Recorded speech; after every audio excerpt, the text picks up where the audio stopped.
January 26, 1945, near Holtzwihr, France. The M10 tank destroyer was burning. Black smoke poured from its hull as ammunition cooked off. Standing near that inferno was Second Lieutenant Audie Murphy, 5'5", 110 pounds. He looked more like a high school kid than a combat officer. The Marines rejected him. Too small. The paratroopers turned him away. Too light. Behind him, his company was falling back.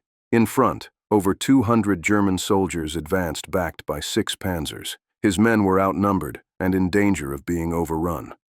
Murphy looked at the burning tank destroyer. Its .50 caliber machine gun was still intact, but the vehicle could explode at any moment. Instead of running, he climbed onto the burning tank. This is the story of how the kid everyone said was too small became the most decorated soldier in American history. Audie Murphy was born in rural Texas in 1925, one of 12 children in a family that knew crushing poverty. His father abandoned them. His mother died when he was 16, leaving him to provide for his younger siblings. He picked cotton, hunted small game to feed the family, became one of the best shots in the county because every bullet had to count. That skill would later save his life. December 7, 1941. Pearl Harbor. Audie saw his chance to escape poverty and serve his country. He was barely 16, but he lied about his age and tried to enlist. The Marines laughed at him. 5'5", 110 pounds. Come back when you grow up. The paratroopers rejected him too, but Audie Murphy was done being told he was too small. In June 1942, he convinced an Army recruiter to take a chance. He entered the service as a private in the infantry. The same people who rejected him would later watch as this undersized kid became one of the most feared soldiers the Germans would ever face. Basic training almost broke him. The equipment weighed more than seemed possible for his size. But what Murphy lacked in size, he made up for in shooting. On the rifle range, he outscored nearly everyone. July 1943, Sicily, Murphy's first combat. Company B, 15th Infantry Regiment. The landings were chaos.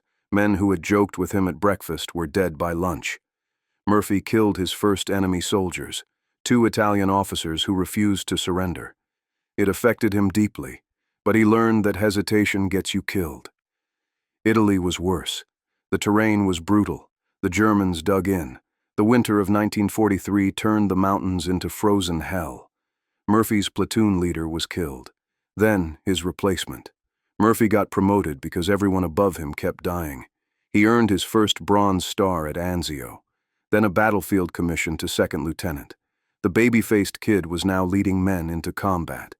Something had changed in Murphy. The boy who hunted rabbits was gone. In his place was a tactical genius with ice in his veins. The Germans began to take notice. By late 1944, Murphy had been wounded twice. Shrapnel in Sicily, bullet graze in Italy. The Army offered him a rear assignment. He refused. His men were still fighting. Southern France brought a new kind of war. Dense forests, hidden positions. Every tree line could hide a machine gun nest. The fighting became brutal and exhausting. Murphy's reputation grew. He had a sixth sense for ambushes. His men started to believe he was invincible. That confidence became its own weapon. By January 1945, the fighting reached the Colmar Pocket. The Germans were dug in. Temperatures dropped below freezing. Supply lines stretched thin. Murphy's Company B was ordered to hold a position near Holtzwihr. Intelligence reported German infantry and armor, but reports were vague. January 26th started quiet. Too quiet. Murphy knew that silence. The Germans were out there, preparing. Murphy positioned his men carefully. He'd learned that survival wasn't about heroics. It was about preparation. What he didn't know was that he was about to face over 200 Germans with 6 tanks. The attack came just after dawn. Over 200 German soldiers, supported by 6 panzers, emerged from the woods. Murphy's company of 19 men opened fire, but this wasn't a skirmish.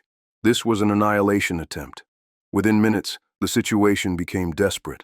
Tank rounds tore apart the defensive positions. Murphy ordered his men to fall back to the woods, but someone had to cover that retreat, or it would become a massacre. Murphy looked at the abandoned M10 tank destroyer. It was burning. The crew had evacuated, but its .50 caliber machine gun was still functional. The vehicle could explode at any second. He climbed onto it anyway, grabbed the .50 caliber, and opened fire. The effect was devastating. A .50 caliber in the hands of someone who could shoot like Murphy was a force multiplier beyond calculation. The Germans couldn't understand what was happening. They had overwhelming numbers, armor support, but they were being slaughtered by a single man on a burning vehicle. Murphy didn't just fire. He had a field phone. He was calling in artillery on his own position. Closer. Danger close. Shells landed within 50 yards. He kept firing. He was hit. Shrapnel caught him in the leg. The tank destroyer was becoming an oven. The metal burned through his boots. Ammunition exploded inside. Any sane person would have abandoned the position. Murphy stayed for an entire hour on a burning vehicle, holding off over 200 enemy soldiers and 6 tanks. The barrel of the .50 caliber glowed red. Finally, the Germans broke. They'd lost over 50 men. Their advance stopped by a single officer. They retreated. Murphy climbed down just before the tank exploded into a fireball. When his men found him, he was limping back to their lines, scorched, bleeding, but alive. When Murphy's company regrouped, they couldn't believe what they were seeing. The battlefield was littered with German casualties, over 50 confirmed kills, equipment abandoned. All from one man on a burning vehicle for 1 hour. The medic tried to treat Murphy's leg wound. Murphy refused. Check the other guys first. He'd been shot, burned, and nearly blown up, but his first concern was his men. Later, when the adrenaline wore off, Murphy sat alone. He didn't talk about what happened, didn't brag. Men who witnessed it said he looked haunted, but the military brass needed to document what happened. Too many witnesses, too much evidence.